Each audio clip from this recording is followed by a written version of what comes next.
வணக்கம் அன்பு நேயர்களே. இந்த பதிவானது உங்களுக்கான பதிவுங்க. இந்த பதிவை காண்போருக்கு நல்ல காலங்களும் நல்ல நிலைகளும் வரணும்னு இறைவனிடம் பிரார்த்திட்டு தான் இந்த பதிவை நான் உங்களுக்கு போடுறேன். நான் கொடுக்கக்கூடிய ஒவ்வொரு பதிவுகளும் உங்கள் வாழ்க்கையில் எல்லாவித மாற்றங்களையும் ஏற்படுத்தி அனைத்தும் உங்களுக்கு சாதகமாக இருக்கக்கூடிய அமைப்பாக மாறும்னு சொல்லிட்டு தாங்க இந்த ஒவ்வொரு பதிவும் நான் உங்களுக்கு கொடுத்துட்ருக்கேன். இது நாள் வரையிலும் அப்படித்தான் உங்களுக்கு இந்த பதிவானது அதன் மூலமாக பல பிரச்சனைகள் உங்களுக்கு தீர்ந்திருக்கலாம். பல பேருக்கு வாழ்க்கையில் பல மாற்றங்கள் இறைவன் அருளால் கிடைத்திருக்கும். அதில் இருந்து உங்கள் வாழ்க்கையை எப்படி வாழ்வாதாரத்தை மாற்றிக்கணுன்ற அளவுக்கு உங்களுக்கு புரிதலோடு ஒவ்வொரு பதிவும் இருந்திருக்குங்க இது நாள் வரையிலும்.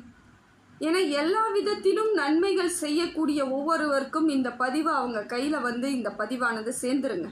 அது இறைவனோட அனுகிரகம் பெற்றவர்களுக்கு இந்த பதிவு அவங்களுக்கு வாழ்க்கையின் வாழ்வாதாரத்தை நல்ல முறையில் மாற்றி அமைக்கக்கூடிய அமைப்பாக மாறிடுது. இந்த பதிவை பார்க்கக்கூடிய அனைவருக்குமே இந்த பதிவானது உங்களுக்கு இனி வரக்கூடிய காலங்களில் நல்ல மாற்றங்களும் நல்ல பயன்களும் கிடைக்கக்கூடியதாக இருக்குதுங்க. எல்லா வகையிலும் இந்த பதிவானது உங்கள் வாழ்க்கையின் முன்னேற்றத்திற்கு முக்கியத்துவத்திற்கும் இது சரியான அமைப்பை ஏற்படுத்தி கொடுக்கக்கூடிய பதிவாக இருக்கும். ஏன்னா பதிவில் பார்க்கக்கூடிய பதிவுனால உங்களுக்கு வாழ்க்கை மாறுமானா கிடையாது. எல்லாத்தையும் இதை பார்க்கும் பொழுது உங்களுக்கு எப்படி எல்லாத்தையும் செய்யணும், எதை மாதிரி பண்ணால் நமக்கு முயற்சி பலிக்குன்றது உங்களுக்கு புரிதல் ஏற்படும். அதன் மூலமாக உங்களுடைய செயல்கள் எல்லாமே வெற்றி அடைஞ்சிருங்க. நீங்கள் எது செய்ய போனாலும் உங்களுக்கு தெரியாமல் புரியாமல் இருந்ததுனால தான் இது நாள் வரையிலும் உங்களுக்கு சரியான அமைப்பு ஏற்படாமல் இருந்துச்சு. ஒரு பதிவை பார்க்கும் பொழுது நம்ம இதெல்லாம் செய்யலாம், இதெல்லாம் பண்ணும் பொழுது நமக்கு மாறும்னு சொல்லிட்டு நீங்கள் பண்ண ஆரம்பிக்கும் பொழுது உங்களோட முயற்சிகள் அத்தனையும் வெற்றியாக மாறுங்க. அதுதான் இந்த பதிவின் ஒரு புரிதலான விஷயமா இருக்குது. எல்லா விதத்திலும் அலசி ஆராயும் பொழுது நமக்கு பல பிரச்சனைகள் சங்கடங்கள் தீர்வதற்கான வழிவகையை ஏற்படுதுங்க. ஏன்னா ஒரு மாற்றமானது மற்றவர்கள் மூலமாக வருமானு பார்த்தீங்கன்னா வராது, ஜாதகத்தின் மூலமாக வருமானம் வராது. ஆனால் உங்கள் முயற்சியின் மூலமாக வருது பார்த்தீங்களா ஒரு வாழ்க்கையின் மாற்றம். அது நிரந்தரமான உங்களுக்கு நிம்மதியை தரக்கூடியதாக இருக்குங்க. ஒரு மாற்றத்தை மற்றவர்களிடம் நம்ம பெறும் பொழுது அந்த மாற்றமானது நிரந்தரம் கிடையாது, நிலையானது கிடையாது. ஆனால் உங்கள் முயற்சி ஜெயிக்கும் பொழுது வெற்றி அடையும் பொழுது அந்த மாற்றம் உங்களுக்கு உறுதியான மாற்றமாகவும் வரக்கூடிய காலங்களில் நிலைத்து நிற்கக்கூடிய தன்மை கொடுக்கக்கூடியதாக தாங்க இருக்குது. இப்போ பார்க்கும் பொழுது மேஷ ராசிக்கு இனி வரக்கூடிய காலங்களில் என்ன மாதிரியான மாற்றங்கள் ஏற்பட போகுது, நமக்கு வாழ்க்கையில் இனி நல்லது நடக்க போதா, நல்ல மாற்றமாக இருக்க போதா, இல்லை பலன் எப்படிப்பட்ட பலனாக இருக்க போகுது அப்படின்னு எதிர்பார்த்து கொண்டு இருக்கக்கூடிய மேஷ ராசி நேயர்கள் அனைவருக்கும் இந்த பலன் எப்படி இருக்குன்னு பார்க்க போகிறதாங்க இந்த பதிவு. மேஷ ராசிக்காரர்கள் பொதுவாகவே அவங்க முடிவை தீர்க்கமாக எடுக்கணுங்க.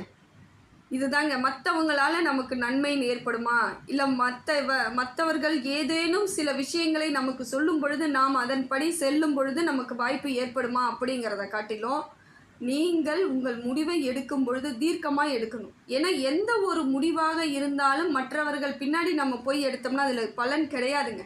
அது நமக்கு நல்ல பலனை கொடுக்காது. எந்த ஒரு முடிவாக இருந்தாலும் தீர்க்கமாக யோசித்து செயல்படக்கூடியவர்களாக இருந்தால் மேஷ ராசிக்கு இந்த காலம் அற்புதமான காலமாக தாங்க இருக்குது. ஏன்னா கால நேரப்படி பார்க்கும் பொழுது பல கிரகங்கள் மாற்றங்கள் ஏற்படக்கூடிய காலகட்டத்தில் தான் இருக்கிறோம். இப்போ கிரக பெயர்ச்சியானது பல கிரகங்கள் உங்களுக்கு பெயர்ச்சி ஆகுது. அதனால் சில நேரங்களில் உங்களுக்கு ஒரு குழப்பமே ஏற்படலாம். நமக்கு நேரம் எப்படி இருக்குது, என்ன தான் நடந்துகிட்ருக்கு, ஒன்றுமே புரியலையே அப்படிங்கிற மாதிரியான உங்களுக்கு எண்ணம் ஏற்படலாம். அதுலேயும் ஒரு சிலவங்க என்ன நினைக்கிறாங்க, பல பதிவை நம்ம பார்க்குறோம், பல வீடியோக்கள் பார்க்குறோம், ஜோதிடம் பார்க்குறோம், எதுவுமே நமக்கு செட் ஆக மாட்டேங்குது, நமக்கு முழுமையான பலன் யாருமே சொல்லலை அப்படிங்கிற மாதிரியான எண்ணத்தோடு இருக்கீங்க. அப்படிப்பட்டவர்களுக்கு இந்த பதிவானது இறுதியில் உங்கள் வாழ்க்கையில் என்ன மாற்றங்கள் ஏற்பட போகுதுன்னு இந்த பதிவின் முடிவில் உங்களுக்கு புரிய ஆரம்பிச்சிடும். ஏன்னா பேசும்பொழுது நமக்கு அது புரியாது. அதை ஒவ்வொன்றா நம்ம கவனிச்சுக்கிட்டே வரும்பொழுது இறுதியாக நாம் இந்த இடத்துல இருக்கோம், இதை இப்படி செய்தால் நமக்கு பலன் அப்படிங்கிற ஒரு எண்ணங்கள் உங்களுக்கு உறுதியாக ஏற்பட்டுடும்.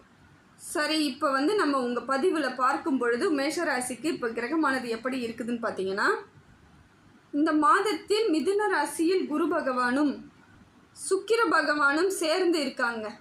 மிதுன ராசியில் குரு பகவானும் சுக்கிர பகவானும் சேர்ந்து அமர்ந்து உங்களுக்கு பலன்களை கொடுக்க இருக்காங்க.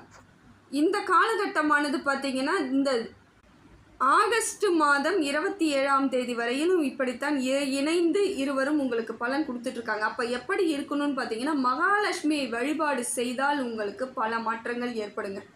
வாழ்க்கையில் உங்களுக்கு பெரும்பாலான இடங்களில் பணம் பொருளாதார விஷயம் பிரச்சனையாக இருக்குது அப்படின்றவங்களுக்கு கூட மகாலட்சுமி வழிபாடை தொடர்ந்து செய்யும் பொழுது பொருளாதார ரீதியாக இருந்து வந்த சங்கடங்கள் நீங்கிடும். அந்த சங்கடங்கள் நம்மை விட்டு நீங்கினாலே நாம் பல இடங்களில் மாற்றத்தை ஏற்படுத்திக்கிட்டு போயிட்டே இருக்கலாங்க. தற்பொழுது புதன் பகவான் கடகராசியில் இருக்கார் இல்லைங்களா, அவர் இப்பொழுது சிம்ம ராசிக்கு பிரவேசம் பண்ண இருக்கார். அடுத்தது சிம்ம ராசிக்குள்ளே நுழைவதற்கான வாய்ப்பை தேடிக்கிட்டு இருக்கார். கரெக்டாக அந்த தேதி வந்த உடனே அவர் அந்த ராசியில் பயணம் பண்ண கிளம்பிடுவார். சுக்கிர பகவான் ஆகஸ்ட் 22ஆம் தேதி மிதுன ராசியில் இருந்து கடக ராசிக்கு பயணம் பண்ணுறாருங்க. மிதுன ராசியில் இருந்து கடக ராசிக்கு வந்துடுறார். கடக ராசியில் இருக்கக்கூடிய புதன் பகவான் சிம்ம ராசிக்கு மாற்றம் அடைகிறார்.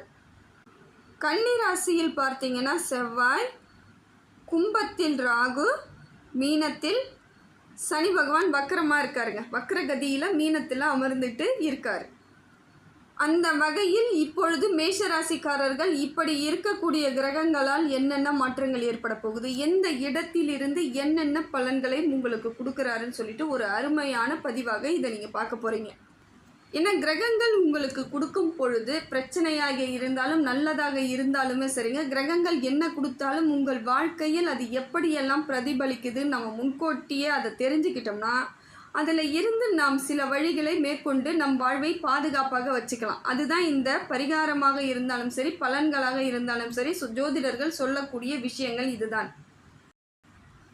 மேஷராசியை பொறுத்தவரையிலும் எதுவுமே வேகமாக செய்யக்கூடியவங்க, சும்மா அப்படியே பொறுமையாக இருக்கக்கூடிய ஆட்கள் இல்லை, வேகமாக துடிப்புடன் இருக்கக்கூடிய ராசியாக இருக்குங்க. உங்களுடைய ராசிநாதன் செவ்வாய் பகவான்றதுனால நீங்கள் எப்பொழுதும் கொஞ்சம் வேகமாக விறுவிறுப்பாக இருக்கக்கூடியவர்களாக இருப்பீங்க. செவ்வாய் பகவான் பொழுது உங்களுக்கு முருகனோட வழிபாடு உங்களுக்கு சிறப்பு மிக்கதாக இருக்கும்னு நான் எப்பயுமே சொல்லிக்கிட்டு இருப்பேன். அது இல்லாமல் நீங்கள் எந்த இடத்துல பார்த்தாலும் உங்கள் கண் முன்னாடி முருகன் தெரிஞ்சுக்கிட்டு தாங்க இருப்பார். ஏதோ ஒரு ரூபத்தில், வேலா வரலாம், மயிலா வரலாம், ஏதோ ஒரு ரூபத்தில் உங்களுக்கு முருகனோட அனுகிரகம் எப்பொழுதும் இருந்துக்கிட்டே இருக்குங்க. மேஷத்திற்கு நல்லா நீங்கள் ஆழ்ந்து பார்த்தீங்கன்னா தெரியும். நீங்கள் அதை கவனிக்காமல் வேணால் நீங்கள் போயிருக்கலாம், ஆனால் உங்களை சுற்றி முருகனோட அம்சம் பொருந்திய அத்தனைகளுமே உங்கள் கண்ணுக்கு தெரிந்தாலும் நீங்கள் கவனிக்காமல் இருந்திருக்கலாம், ஆனால் இருந்துக்கிட்டே இருக்கும். இதுதான் நிதர்சனமான உண்மையாக இருக்குங்க. ஒன்று பேராக சொல்லி கூப்பிடுவாங்க, இல்லை வேலு வச்சுருக்கலாம், ஒரு சேவல் வச்சுருக்கலாம், மயில் வச்சுருக்கலாம், இல்லை சாமி ஃபோட்டோ, முருகன் ஃபோட்டோ இருக்கலாம். ஒரு ஆட்டோ போகுது, ஆட்டோ பின்னாடி பார்த்தீங்கன்னா முருகனோட படம் இருக்கும். நீங்கள் திரும்பும் இடமெல்லாம் முருகன் உங்கள் பக்கத்திலே இருந்துக்கிட்டு உங்களுக்கு காட்சி அளிச்சுக்கிட்டே இருப்பார். நல்லா யோசித்து பார்த்தீங்கன்னா உங்களுக்கு தெரியுங்க. மேஷத்திற்கு இது ஒரு அற்புதமான ஒரு நடைமுறையில் இருக்கக்கூடிய சாத்தியமான ஒன்று. அது புரிதல் இருந்தால் உங்களுக்கு கண்ணுக்கு நிச்சயமாக, இப்போ நீங்கள் நல்லா யோசித்து பாருங்கள், டக்குன்னு திரும்பி பார்க்கும் பொழுது, இந்த பதிவை பார்க்கும் பொழுதே உங்கள் கண்ணுக்கு முருகன் தெரிவார். இதுதாங்க இயல்பான ஒன்றாக விஷயம். உங்களுக்கு 3ஆம் இடத்தில் குருவும் சுக்கிரனும் அமர்ந்திருக்காங்க. இப்போ பார்த்தீங்கன்னா மேஷராசி மாற்றத்தை எதிர்பார்த்துட்டு இருக்கீங்க இல்லையா, உங்களோட மாற்றம் உங்களுக்கு எப்போ வரும், எனக்கான வாழ்க்கை மாற்றம் எப்பொழுது வரும் நீங்கள் எதிர்பார்த்துக்கிட்டு இருக்கீங்க. உங்களுக்குள் நிறைய மாற்றம் எப்படா கிடைக்கும், என் வாழ்க்கையில் எப்படி ஒரு மாற்றம் ஏற்படும் எதிர்பார்த்துட்டு இருக்கீங்க இல்லையா, அப்படிப்பட்டவர்களுக்கான பதிவு தாங்க இது. அப்படி தேடிக்கொண்டு இருக்கும் பொழுது உங்களுக்கு இந்த பதிவானதும் கிடைக்குங்க. ஏன்னா ஒரு நல்லது நம் வாழ்க்கையில் நடைபெறணும், மாற்றம் ஏற்படணும் அப்படின்னு நீங்கள் எதிர்பார்த்துட்டு இருக்கீங்கன்னா இந்த பதிவு நிச்சயமாக உங்கள் கண்ணுக்கு தென்படும். மேஷ ராசிக்கு இப்போ பார்த்தீங்கன்னா ஒரு 30 வயதை கடந்த அத்தனை பேருக்குமே ஏதோ ஒரு விதத்தில் மனசஞ்சலம் இருந்துக்கிட்டே இருக்க மாதிரி இருக்குங்க. மனசுக்குள்ளே எதையோ ஒரு சிக்கலை போட்டு குழப்பிக்கிட்டு மன அழுத்தத்தோடு அதில் நீங்கள் எதிர்கொண்டுக்கிட்டே இருப்பீங்க. எப்படிடா இதை சரி பண்ணுவேன், எப்படி போவேன், எப்படி வருவேன்ற எண்ணங்கள் இருந்தாலும் தற்பொழுது இப்போ உங்களுக்கு சனி பகவானின் தாக்கமும் இருக்குது. விரயச்சனியாக அவர் அமர்ந்து உங்களுக்கு வக்கர பெயர்ச்சியில் வேற மாறி இருக்கும் பொழுது உங்களுக்குள்ள ஒரு பதட்டமும் டென்ஷனும் இருந்துக்கிட்டு இருக்கிறது ஒரு நிதர்சனமான உண்மைதாங்க. ஏன்னா சனி பகவானின் தாக்கம் எப்படின்னு சொல்லிட்டு இப்போ ஒரு 4 மாதத்திலே நீங்கள் புரிஞ்சிருப்பீங்க. எப்படியெல்லாம் நம்ம செய்யறது, என்ன பண்ணுறதுனே புரியலையே, திடீர்னு இந்த மாதிரி இருக்கே, பிரச்சனையாகவே இருக்கே, எதிர்கொள்ள முடியாமல் சிக்கி தவிக்கிறமே நீங்கள் வருத்தப்பட்டுக்கிட்டு இருப்பீங்க. அப்படித்தான் சனி பகவானின் தாக்கத்தை இது நாள் வரையும் நீங்கள் அதில் என்ன இருக்குன்ற அளவுக்கு, எப்படிப்பட்ட பிரச்சனைலாம் வருன்ற அளவுக்கு அந்த புரிதல் மட்டும் இப்பொழுது உங்களுக்கு ஏற்பட்டிருக்குங்க. இப்படிப்பட்ட மேஷ ராசி என்ன பண்ணுறீங்கன்னா, இப்போ புதிதாக தொழில் தொடங்கலாம், இல்லை புதிதாக ஏதாவது ஒரு மாற்றத்தை நம்ம வாழ்க்கையில் முன்னேற்றத்தை ஏற்படுத்திக்க ஏதாவது செய்வோன்னு நீங்கள் யோசிக்கிறீங்க. புது முயற்சிகள் உங்களுக்கு நல்ல பலன் கொடுத்தாலும், சில முயற்சிகள் உங்களுக்கு தேவையில்லாத விரக்தியும் தோல்வியும் கொடுக்கும் பொழுது, சரியான ஒரு அமைப்பு இல்லைன்ற பொழுது அது உங்களுக்கு இன்னும் பாரத்தை ஏற்படுத்துருங்க. ஏன்னா நீங்களே ஏற்கனவே ஒரு பதட்டத்தோடு தான் இருந்துக்கிட்டு இருக்கீங்க. என்ன நடக்கும், ஏது நடக்கும், எந்த பக்கம் இருந்து நமக்கு பிரச்சனை வரும்னு இன்ன வரைக்கும் புரிதல் இல்லாமல் தான் இருந்துகிட்டு இருக்கீங்க. ஏன்னா அது எப்படி வரும்னு உங்களுக்கு அது தெரியல. ஆனால் இப்போ பார்க்கும்பொழுது அதை மேற்கொண்டு நீங்கள் அதை நடைமுறைப்படுத்தாமல் இருக்கணும்னா சில விஷயங்களை நீங்கள் தவிர்க்கணும். முடியாது. காரணம் என்னென்னா, ஏதாவது இயங்கிக்கிட்டே இருக்கிறதான மனித வாழ்க்கை. அப்படி இயங்கும் பொழுது நமக்கே அறியாமல் நம்ம பிரச்சனையை சந்திக்கிறோம். அதுதான் இந்த காலகட்டமாக இருக்குதுங்க. இப்போ 7 சனி நடக்கிறதுனால, விரயச்சனி இருக்கிறதுனால நீங்கள் என்ன பண்ணுவீங்கன்னா, ஏதாவது ஒரு புது முயற்சி பண்ணுவோம், எதையாவது ஒன்று செய்வோம், செஞ்சு நம்ம வாழ்க்கையில் ஜெயிக்கணுன்ற எண்ணம் உங்களுக்கு ஏற்பட்டுக்கிட்டே இருக்கும். அதனால் புது முயற்சியை நீங்கள் செய்ய ஆரம்பிப்பீங்க. அது உங்களுக்கு தேவையில்லாத பிரச்சனைகளை நிச்சயமாக ஏற்படுத்துங்க. ஏன்னா நீங்கள் ஒரு திட்டமிடலோடு திட்டமிட்டு இத்தனை பைசா நம்ம போட்டு இவ்வளோ பண்ணால் போதும்னு நினச்சிருப்பீங்க. அது அதையும் மீறி உங்களுக்கு பணத்தை எல்லாம் சாப்பிட்ருக்கோம். 2வது, கடன் வாங்கக்கூடிய சூழ்நிலையும் உங்களுக்கு ஏற்படுத்தும் வகையில் இருக்குதுங்க இந்த காலகட்டம். ஒன்று தாங்க, ஸ்மார்ட்டாக ஏதாவது ஒர்க் இருந்தால் பார்க்குறதுக்கு முயற்சி பண்ணுங்கள். அதிகப்படியான பணத்தை நாம் இன்வெஸ்ட்மெண்ட் பண்ணி அதிலிருந்து லாபம் எடுக்கலான்ற முடிவுக்கு நீங்கள் வரீங்கன்னா, அந்த இடத்துல நீங்கள் இப்பயே ஸ்டாப் பண்ணிக்கிறது நல்லது. உண்மையாக சொல்கிறேங்க. நீங்கள் தேவையில்லாமல் உங்கள் பொருளாதாரத்தை எடுத்துகிட்டு போய் எங்கேயாவது இன்வெஸ்ட்மெண்ட் பண்ணால் நமக்கான லாபம் வரும்னு யாராவது உங்களுக்கு எதையாவது சொல்லி நீங்கள் 5 ரூபா போடுங்க, 15 ரூபா வாங்கிட்டு போகலான்னு வாங்க. ஆசை நமக்கு ஆசையை ஏற்படுத்திக்கிட்டே இருப்பாங்க. நம்ம மூளையும் திரும்பி திரும்பி ஒன்று கேட்கும் பொழுது அது மீது ஒரு ஈர்ப்பு வரும். அதுதான் இப்போ இருக்கக்கூடிய சூழ்நிலையாக இருக்குது. அந்த ஈர்ப்பு தான் நம்ம ஒரு வழியில் தப்பான வழிக்கு நம்ம கொண்டுட்டு போகக்கூடிய அம்சத்தை ஏற்படுத்திடும். அப்போ என்ன ஆகுனா, பொருளாதார ரீதியாக நீங்கள் பல சிக்கல்களை சந்திக்கணும். அதே போல் அதில் இருக்கக்கூடிய பிரச்சனைகள் அத்தனையும் உங்கள் தலை மீது விழுவதற்கான வாய்ப்புகள் இருக்குங்க. யாரோ ஏதோ செஞ்சுட்டு கூட அந்த பழியை உங்கள் பேரில் போட்டுருவாங்க. அத்தனை பேருக்கும் பதில் சொல்ல வேண்டிய அவசியம் உங்களுக்கு வந்துடும். அதனால் பொருளாதார பிரச்சனை இப்போ இருக்கக்கூடிய சூழ்நிலை இருக்குது. அப்போ நம்ம புது முயற்சி எதுவும் செய்ய வேணாம். ஏற்கனவே இருக்கிறத தொடர்ந்து பண்ணுறதுக்கு முயற்சி பண்ணுறது நல்லது. அதையும் மீறி இப்போ ஏற்கனவே இதெல்லாம் எனக்கு நடந்துருச்சுங்க, என் பிரச்சனையில் இப்போ எனக்கு நீங்கள் சொல்கிறதுக்கு இப்போ தான் நீங்கள் சொல்கிறீங்க, ஆனால் எனக்கு நடந்துருச்சு, நான் எல்லாத்தையும் இப்போ விட்டுட்டேன், பொருளாதார ரீதியாக நான் சிக்கலில் இருக்கிறேன், நீங்கள் மன அழுத்தத்தோடு உட்காந்துட்டீங்கன்னு வச்சுக்கோங்க, மாட்டிக்கிட்டீங்கன்னு அர்த்தம். அப்படியே நடந்தாலும் அதிலிருந்து வெளிவருவதற்கு நாம் உத்வேகமாக இருக்கணும். வந்துருச்சு, வரக்கூடாதுன்னு எந்த இடத்துலையும் கிடையாது, வந்துருச்சு, ஓகே, பிரச்சனையில் மாட்டிட்டோம், பணத்தை இழந்துட்டோம், பொருளாதார ரீதியாக நம்ம பல சிக்கல்களை இப்போ சந்திச்சுக்கிட்டு இருக்கோம். தேவையில்லாமல் பஞ்சாயத்து வந்துக்கிட்டு இருக்குது, பரவாயில்ல. ஆனால் அதில் இருந்து எப்படி மீளணுன்ற எண்ணத்தை மட்டும்தான் இப்போ நீங்கள் ஏற்படுத்திக்கணும். அப்படியே இருந்தாலும் சிலர் என்ன பண்ணுவாங்கன்னா, என் வாழ்க்கையை முடிஞ்சு போச்சுன்னு அப்படியே ஒரே இடத்துல நீங்கள் உட்காரும்போது ஸ்தம்பிக்கும் பொழுது கூட இருக்கிறவங்களே உங்களை உங்களுக்கு ரொம்ப மன உளைச்சலை கொடுத்துருவாங்க. உங்களை ஒரு மாதிரி ட்ரீட் பண்ணும் பொழுது இன்னும் நீங்கள் எந்திரிக்க முடியாமல் பிரச்சனைக்கு என்ன சொல்யூஷன்னே தேட முடியாத சூழ்நிலை ஏற்பட்டுடும். அப்படி ஒரு பிரச்சனை வராத தடுக்கிறதுக்கு தான் நான் சொன்னேன். வரக்கூடாத அளவுக்கு பார்த்துக்கோங்க. அப்படி வந்தாலும் அதிலிருந்து எப்படி எந்திரிக்கணும், எதில் இருந்து நமக்கு பிரச்சனையை சரி பண்ணிக்கணும்னு பார்க்கணும். ஏன்னா அந்த கால நேரமானது கொஞ்சம் கடந்து விடும் பொழுது நமக்கு பிரச்சனைகள் தன்னாலேயே முடிவுக்கு வந்துருங்க. எந்த ஒரு பிரச்சனையும் நிரந்தரம் கிடையாதுங்கிறதுல நீங்கள் முடிவு எடுத்துக்கணும். அதுலேயே ஸ்தம்பிச்சு போயிடக்கூடாது. இந்த பிரச்சனை இன்றைக்கி இருக்குது, அதை சரி பண்ணுவோம், ஏதாவது பேச்சுவார்த்தைக்கு வராங்க, இல்லை கையை மீறியே போகிறதா கூட இருக்கட்டும், ஆனால் அதில் நீங்கள் அப்படியே துவளக்கூடாது. இது நடந்துருச்சு, என்ன பண்ணலாம், ஏது பண்ணலான்னு ஆக்டிவாக வேலை செஞ்சுக்கிட்டே இருக்கும் பொழுது அந்த காலங்கள் கடக்கும் பொழுது பிரச்சனையிலேருந்து எளிமையாக நீங்களே வெளியே வந்துடுவீங்க. அந்த புரிதல் இருக்கணும், மனதைரியம் இருக்கணும். நிதர்சனமான உண்மைக்கு, நித்தியமான வாழ்க்கைக்கு நீங்கள் வரணும். ஒரு கௌரவ குறைச்சல், என்ன அவங்க அதை சொல்லிடுவாங்க, இவங்க இதை சொல்லிடுவாங்க, அவங்க பேசுவாங்க, யார் வேணாலையும் பேசிட்டேங்க. யார் பேசினாலும் நம்மளை நமக்கான வாழ்க்கையை யாரும் தரப்போகிறது கிடையாது. நாம் தான் அதை சரியாக பயன்படுத்திக்கணும். பிரச்சனை வந்தாலும் நம்ம தான் ஃபேஸ் பண்ணணும், நல்லது வந்தாலும் அதற்குள் நாம் தான் இருக்க போகிறோன்ற முடிவுக்கு வந்துட்டிங்கன்னா, அப்படி ஒரு நிலைமை வந்தாலும் அதிலிருந்து எந்திரிப்பதற்கான கால நேரத்தை நீங்கள் தேர்ந்தெடுத்துக்கலாம். அதே போல் குருவும் சுக்கிரனும் 3வது இடத்துல அமர்ந்திருக்கிறதுனால இப்போ பார்த்தீங்கன்னா திருமண தடைகள்லாம் நீங்கிறதுக்கான வாய்ப்புகள் இருக்குங்க. நான் திருமணம் பண்ணிக்கலாமா, 7 சனியில் இருக்கேன், எனக்கு எப்படி திருமணம் ஆனால் எல்லாம் சரியாயிடுமான்லாம் நீங்கள் வந்து ஒரு மனசுக்குள்ளே ஒரு கேள்வி கேட்டுட்ருக்கீங்க. கமெண்ட்லேயே எனக்கு போடுறீங்க இல்லையா? நிச்சயமாக இந்த காலகட்டம் உங்களுக்கு குரு பலன் சரியாக இருந்தால் திருமணம் செய்வதற்கு எந்த தடையும் கிடையாதுங்க.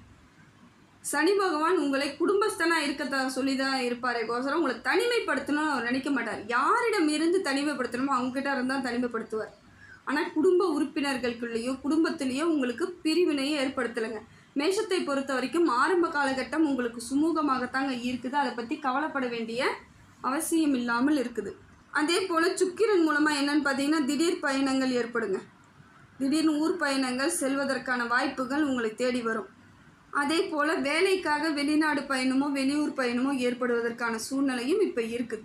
இந்த சூழ்நிலையில் வந்து நீங்கள் வந்து வெளியூர் பயணம் போனீங்கனாலும் சக்ஸஸ் தான், வெளிநாட்டு பயணம் போனாலும் உங்களுக்கு சக்ஸஸ் ஏற்படுத்தி கொடுக்குது. என்ன ஒன்று, கொஞ்சம் பார்த்து நிதானமாக செல்லணுங்க, கவனத்துடன் இருக்கணும்.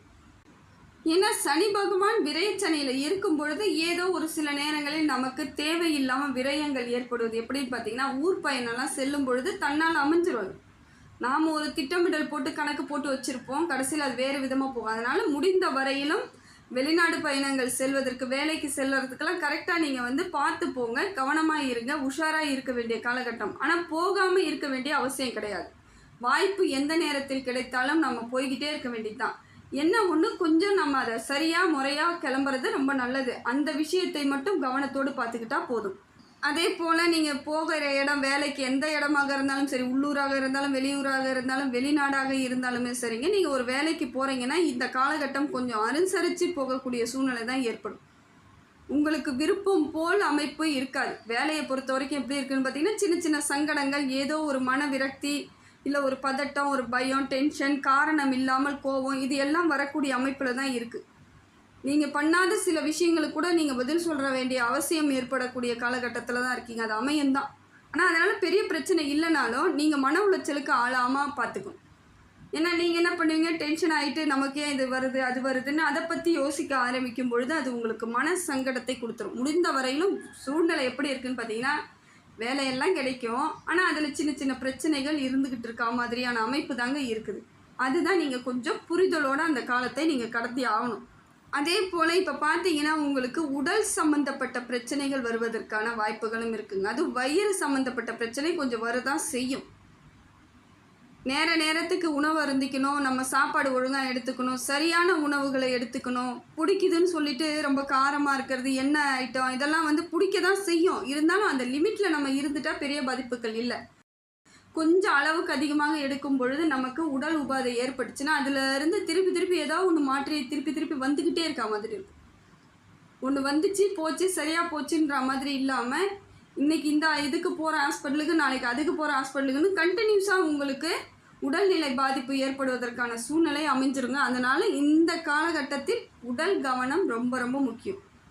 உடல் ஆரோக்கியத்தில் ரொம்ப கவனமாக இருக்கணும். அந்த விஷயத்தில் மட்டும் ரொம்ப கண்ணு கருத்துமாக இருந்தே ஆக வேண்டிய காலகட்டத்தில் தான் இருக்கிறீங்க. அதே போல் பணம் கொடுக்கல் வாங்கல் விஷயத்தில் ரொம்ப கவனமாக இருக்கணுங்க. இந்த காலகட்டம் அப்படி தான். பணம் கொடுக்கல் வாங்கல் விஷயத்தில் ரொம்ப ரொம்ப கவனமாக இருக்கணும். சில நேரங்களில் பணம் ஏற்கனவே கொடுத்தது கூட வராமல் போவதற்கான சூழ்நிலை இருக்கும். அந்த காலத்தை கொஞ்சம் நெருக்கடி இல்லாத கொண்டு போகணும்னு நினச்சிங்கன்னா பேச்சுவார்த்தையிலேயே கொஞ்சம் பேசி வாங்கிறதுக்கு முயற்சி பண்ணுங்கள். சில நேரங்களில் நீங்கள் அமைதியாகவே இருந்தாலும் காலதாமதம் ஏற்பட்டாலும் வந்து சேர்ந்துடும் அப்படின்ற ஒரு நம்பிக்கையோடு இருங்க. உங்களுக்கு பொருளாதார ரீதியாக பெரிய சிக்கல் ஏற்படாது. கொஞ்சம் கவனமாக இருக்கணும். இப்பையும் கொடுக்கல் வாங்கல் விஷயத்தில் ரொம்ப கவனமாக இருக்கணும். வாக்குறுதி எங்கேயும் கொடுக்கக்கூடாதுங்க. அதே போல் மற்றவர்களுக்காக பணம் வாங்கி கொடுக்கறது, மற்றவங்கக்கிட்ட வாங்கி கொடுக்கறது, ஜாமீன் கையெழுத்து போடுறது, இந்த மாதிரியான விஷயங்களை வச்சுக்கக்கூடாது. அதே போல் சொத்தின் பேரில் எந்தவித கடனும் இப்போ நீங்கள் வாங்கக்கூடாதுங்க. வீடு இருக்குது, வீட்டு பேரில் நான் லோன் எடுக்க போகிறேன், வண்டி இருக்குது, வண்டி பேரில் லோன் எடுக்க போகிறேன், ஏதோ ஒன்றை உங்கள் சொத்தின் பேரில் நீங்கள் அதை செய்யக்கூடாத நேரம் இது. இதை செஞ்சீங்கன்னா கடன் அதிகரிச்சுக்கிட்டே தான் இருக்கும். குறைஞ்சபட்சம் இன்னும் 10 ஆண்டுகள் 15 ஆண்டுகள் ஆகும் அதை முடிச்சுட்டு நீங்கள் வெளியே வர்றதுக்கு. அதனால் இந்த காலகட்டத்தில் கொஞ்சம் பொறுமையாக இருங்க. அதுக்கு பிறகு நீங்கள் அதை ஏதாவது இந்த மாதிரி விஷயங்கள்லாம் ஈடுபடும் பொழுது உடனடியாக அடைவதற்கான வாய்ப்பு இருக்குதுங்க.